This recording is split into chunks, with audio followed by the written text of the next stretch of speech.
अथ नवमोऽध्यायः। श्री भगवान बोले, तुझ दोष दृष्टि रहित भक्त के लिए इस परम गोपनीय विज्ञान सहित ज्ञान को पुनः भली भांति कहूँगा, जिसको जानकर तू दुख रूप संसार से मुक्त हो जाएगा। यह विज्ञान सहित ज्ञान सब विद्याओं का राजा, सब गोपनीयों का राजा, अति पवित्र, अति उत्तम, प्रत्यक्ष फल वाला, धर्मयुक्त, साधन करने में बड़ा सुगम और अविनाशी है। हे परमतप, इस उपयुक्त धर्म में श्रद्धा रहित पुरुष मुझको न प्राप्त होकर मृत्यु रूप संसार चक्र में भ्रमण करते रहते हैं। मुझ निराकार परमात्मा से यह सब जगत जल से बर्फ के सदृश परिपूर्ण है और सब भूत मेरे अंतर्गत संकल्प के आधार स्थित है, किंतु वास्तव में मैं उनमें स्थित नहीं हूँ।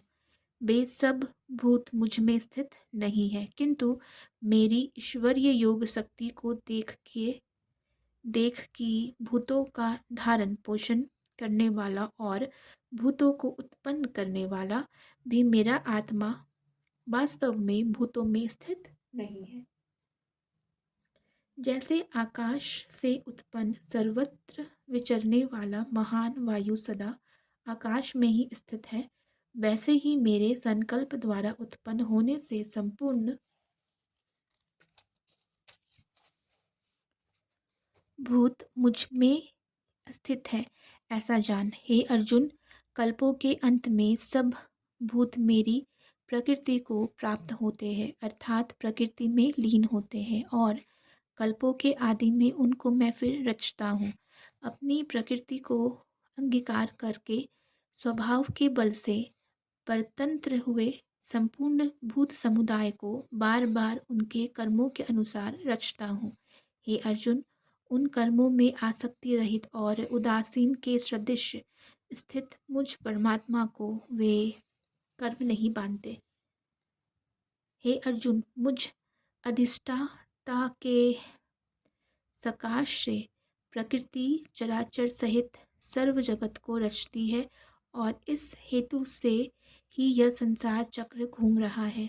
मेरे परम भाव को न जानने वाले मूढ़ लोग मनुष्य का शरीर धारण करने वाले मुझ संपूर्ण भूतों के महान ईश्वर को तुच्छ समझते हैं, अर्थात अपनी योग माया से संसार के उद्धार के लिए मनुष्य रूप में विचरते हुए मुझ परमेश्वर को साधारण मनुष्य मानते हैं।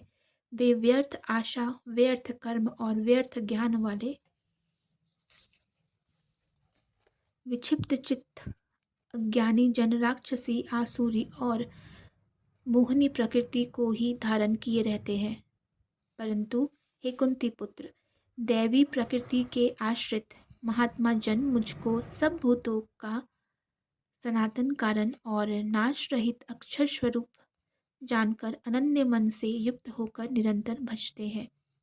वे दृढ़ निश्चय वाले भक्तजन निरंतर मेरे नाम और गुणों का कीर्तन करते हुए तथा मेरी प्राप्ति के लिए यत्न करते हुए और मुझको बार बार प्रणाम करते हुए सदा मेरे ध्यान में युक्त होकर अनन्य प्रेम से मेरी उपासना करते हैं। दूसरे ज्ञान योगी मुझ निर्गुण निराकार ब्रह्म का ज्ञान यज्ञ के द्वारा अभिन्न भाव से पूजन करते हुए भी मेरी उपासना करते हैं, और दूसरे मनुष्य बहुत प्रकार से स्थित मुझ विराट स्वरूप परमेश्वर की पृथक भाव से उपासना करते हैं। क्रतु मैं हूँ, यज्ञ में हूँ, स्वधा में हूँ, औषधि में हूँ, मंत्र में हूँ, घृत में हूँ, अग्नि में हूँ, और हवन रूप क्रिया भी मैं ही हूँ। इस संपूर्ण जगत का धाता अर्थात धारण करने वाला एवं कर्मों के फल को देने वाला पिता, माता, पितामह, जानने योग्य पवित्र ओमकार तथा ऋग्वेद, सामवेद और यजुर्वेद भी मैं ही हूँ।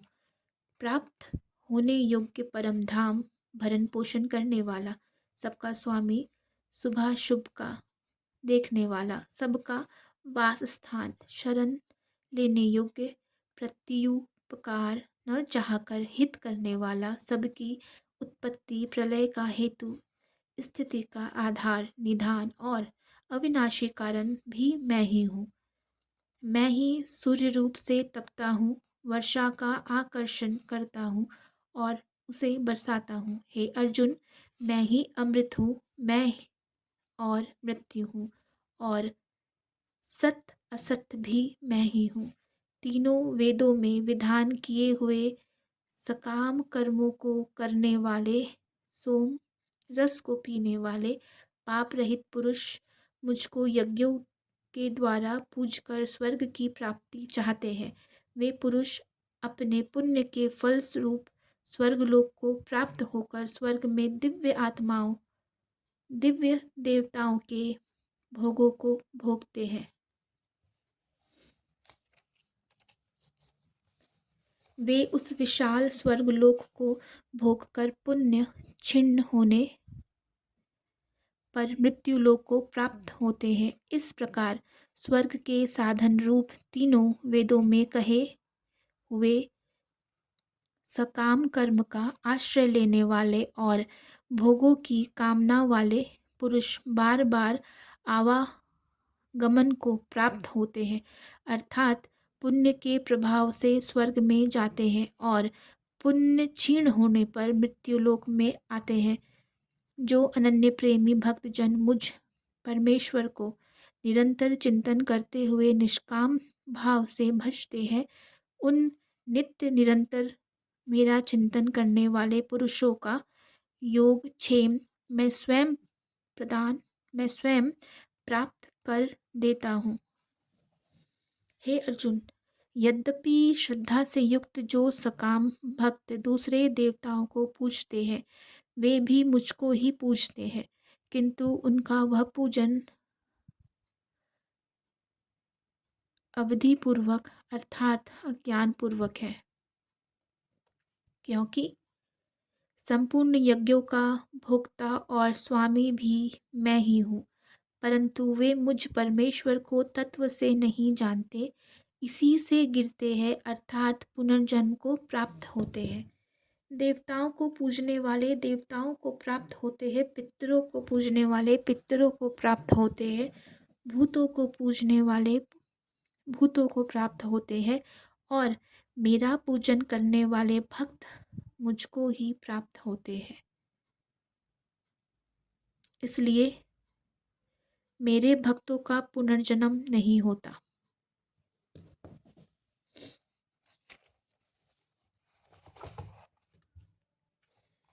जो कोई भक्त मेरे लिए प्रेम से पत्र, पुष्प, फल, जल आदि अर्पण करता है, उस शुद्ध बुद्धि निष्काम प्रेमी भक्त का प्रेम पूर्वक अर्पण किया हुआ वह पत्र पुष्पादि मैं सगुण रूप से प्रकट होकर प्रीति सहित खाता हूँ। हे अर्जुन, तू जो कर्म करता है, जो खाता है, जो हवन करता है, जो दान देता है और जो तप करता है, वह सब मेरे अर्पण कर।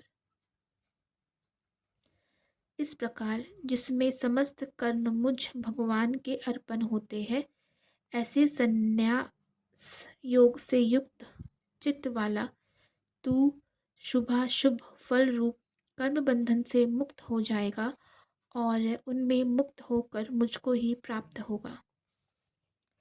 मैं सब भूतों में संभाव से व्यापक हूँ, न कोई मेरा अप्रिय है और न प्रिय है, परंतु जो भक्त मुझको प्रेम से भजते हैं वे मुझ में है और मैं भी उनमें प्रत्यक्ष प्रकट हूँ। यदि कोई अतिशय दुराचारी भी अनन्य भाव से मेरा भक्त होकर मुझको भजता है तो वह साधु ही मानने योग्य है, क्योंकि वह यथार्थ निश्चय वाला है, अर्थात जिसने भली भांति निश्चय कर लिया है कि परमेश्वर के भजन के समान अन्य कुछ भी नहीं है।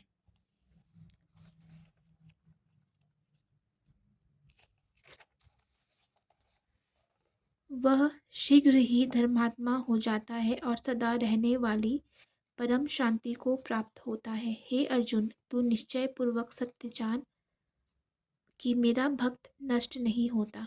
हे अर्जुन, स्त्री, वैश्य, शूद्र तथा पाप योनि, चांडाल आदि जो कोई भी हो, वे भी मेरे शरण होकर परम गति को ही प्राप्त होते हैं। फिर इसमें कहना ही क्या है। जो पुण्यशील ब्राह्मण तथा राजऋषि भक्तजन मेरी शरण होकर परम गति को प्राप्त होते हैं, इसलिए तू सुख रहित और क्षण भंगुर इस मनुष्य शरीर को प्राप्त होकर निरंतर मेरा ही भजन कर। मुझ में मन वाला हो, मेरा भक्त बन, मेरा पूजन करने वाला हो, मुझको प्रणाम कर। इस प्रकार आत्मा को मुझ में नियुक्त करके मेरे परायण होकर तू मुझको ही प्राप्त होगा।